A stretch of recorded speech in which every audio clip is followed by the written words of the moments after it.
First question क्या है आपका, find the common factor of 20 and 28। तो सबसे पहले हम क्या करते हैं, सबसे पहले हम 20 का जो फैक्टर्स हैं, कैसे कैसे 20 आ सकता है हमारे पास, किसके मल्टीप्लिकेशन में आता है, वो हमें बताना है। तो सबसे पहले क्या होता है, 20 1 जा 20। तो सबसे पहला फैक्टर क्या हो जाएगा 20। फिर उसके बाद 10 2 जा 20 होते हैं, तो हमारे पास 10 आ जाएगा। फिर 5 4 जा 20 होते हैं, तो हमारे पास फैक्टर आ गया 5। फिर 4 भी होता है, 2 एंड 1। तो 20 के फैक्टर्स कौन कौन से हो गए हमारे पास, 20 1 जा 20, 10 2 जा 20, 5 4 जा 20। और किसी के टेबल में 20 आता है क्या, नहीं आता ना। तो 20 के फैक्टर हो गए ये। सबसे पहले 20 के फैक्टर को हमें ऐसे लिख लेना है। अब हमारे पास है 28। तो 28 का फैक्टर होगा 28 1 जा 28 होते हैं ना, तो यहाँ पे क्या आ जाएगा 28, 1 को हम बाद में लिखेंगे। फिर आता है किसके टेबल में आता है 28, 14 के में भी आता है, 14 1 जा 14 एंड 14 2 जा 28 होते हैं। तो यहाँ पर हमारे पास 14 भी आ गया, ठीक है। फिर 14 का हाफ कितना होता है, 7 होता है। तो 7 4 जा कितने होते हैं 28। तो हमारे पास फैक्टर कौन सा आ गया, 7 भी आ गया, यहाँ पर आ गया ना। तो अब 7 4 जा 28, तो 4 भी लिख लिया हमने। 14 2 जा 8 होते, तो 14 तो हमारे पास यहाँ लिखा, 2 हमने यहाँ पे लिख लिया। और फिर 28 1 जा 28 होते, तो 1 को हमने यहाँ पे लिख लिया। तो इस तरह से हमने पहले किसके फैक्टर देखे, 20 के देखे। फिर देखे हमने 28 के फैक्टर देखे। अब इन्होंने पूछा कॉमन फैक्टर क्या होंगे। कॉमन फैक्टर वो होते हैं जो दोनों में हो, 20 में भी हो और 28 में भी हो। तो कौन से फैक्टर है वो देखते हैं। अब यहाँ पे लिखेंगे आप कॉमन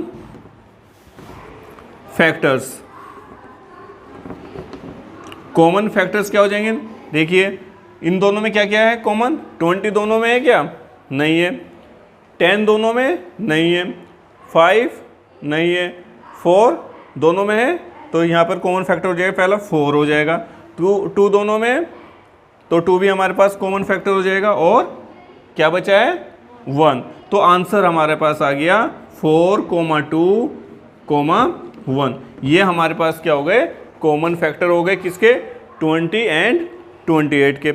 नेक्स्ट हमारे पास क्या प्रॉब्लम है, अब हमको 35 एंड 50 के जो कॉमन फैक्टर्स हैं वो हमें निकालने होंगे। उसके लिए आप क्या करेंगे,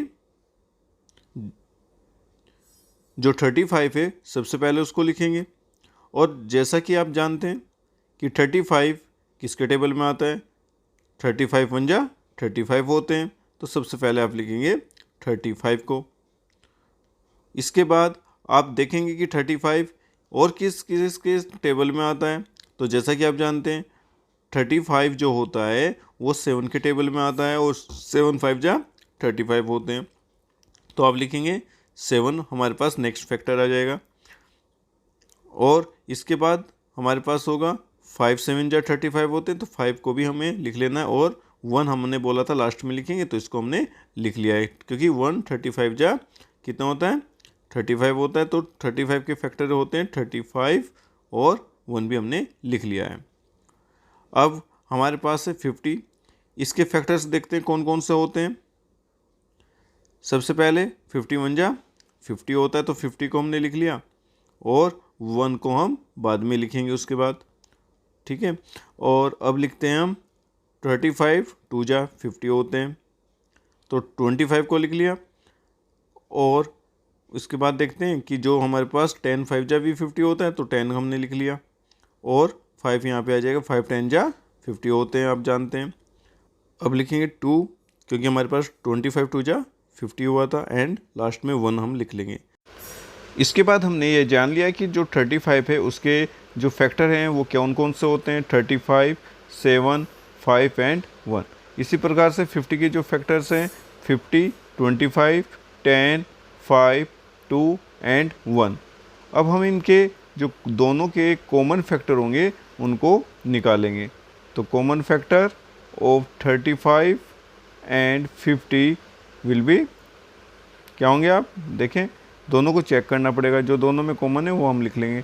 तो जैसे आप देख सकते हैं, तो हमारे पास क्या कॉमन है, 5 कॉमन है, तो 5 को हमने लिख लिया है, और इसी के साथ 1 कॉमन है तो हमने 1 भी लिख लिया है। इस प्रकार से हम कह सकते हैं कि जो 35 और 50 होंगे दोनों के कॉमन फैक्टर होंगे 5 एंड 1। ये हमारा आंसर हो जाएगा।